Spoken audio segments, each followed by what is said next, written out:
Title: She's Mine at the Office, Her Work Husband Bragged at the Company Gala. Later he saw me in conversation with the keynote speaker, went pale and whispered to his boss. I saw him at the gala, puffed up like a peacock, leaning against the bar with that smug smile. "She's mine," he bragged to anyone who would listen. My chest tightened, but I didn't flinch, not yet. I sipped my champagne and let him think he owned the room, and me. We used to share everything. Late nights at the office, quiet coffee breaks, inside jokes no one else understood. I trusted him, more than anyone.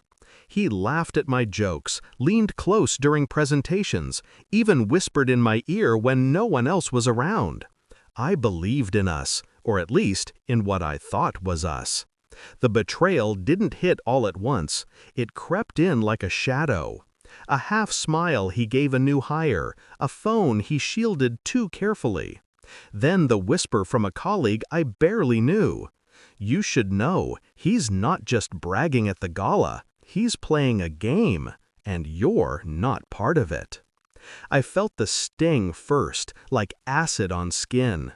Then the clarity. He had been manipulating everyone. Clients, bosses, coworkers, painting me as naive, slow, easy to sideline.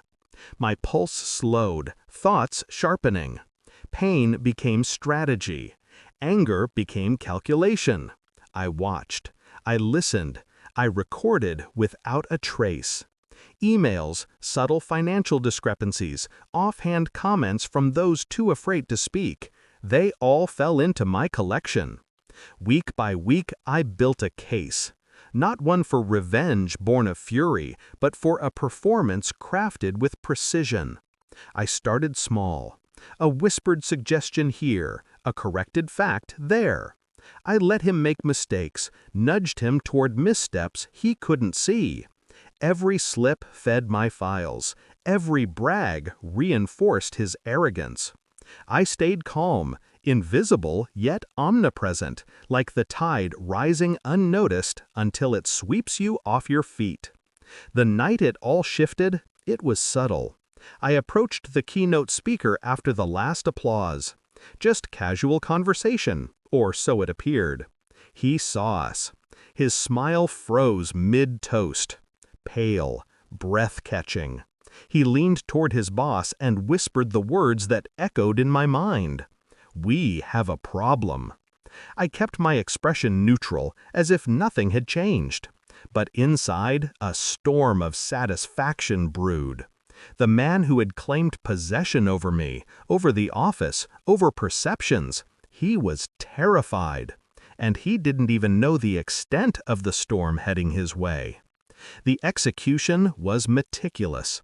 The reports he'd manipulated, the budgets he'd embezzled in tiny, almost invisible increments, they all came to light. Emails, contracts, and witness statements appeared in the hands of those who mattered. Each revelation delivered with silent, surgical precision.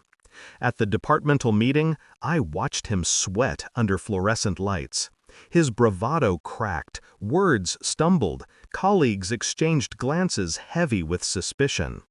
When the CEO laid the evidence on the table, the room tilted, the power shifting like tectonic plates. He stammered, tried to deny, tried to charm. Futile. The facade he had built over months collapsed in minutes. I saw the panic in his eyes, the slight quiver of his jaw, the way his hands fisted at his sides. He had underestimated me. That arrogance had been his undoing. My satisfaction was quiet, controlled, but absolute. Later, when he was escorted out, the whispers followed him like shadows. "She knew," they murmured. "She always knew." And they were right. I had known. I had waited. I had struck. And now I was free. I didn't gloat. There was no need. The truth carried its own weight, its own drama. Power had shifted without theatrics. The office, once a theater of his illusions, now respected the silence behind my eyes. The calm in my demeanor was louder than any accusation. I returned to my desk, papers neatly stacked, screen glowing softly. A new day, a new order.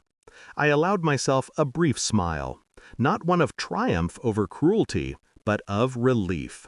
Control restored, justice served, betrayal exposed.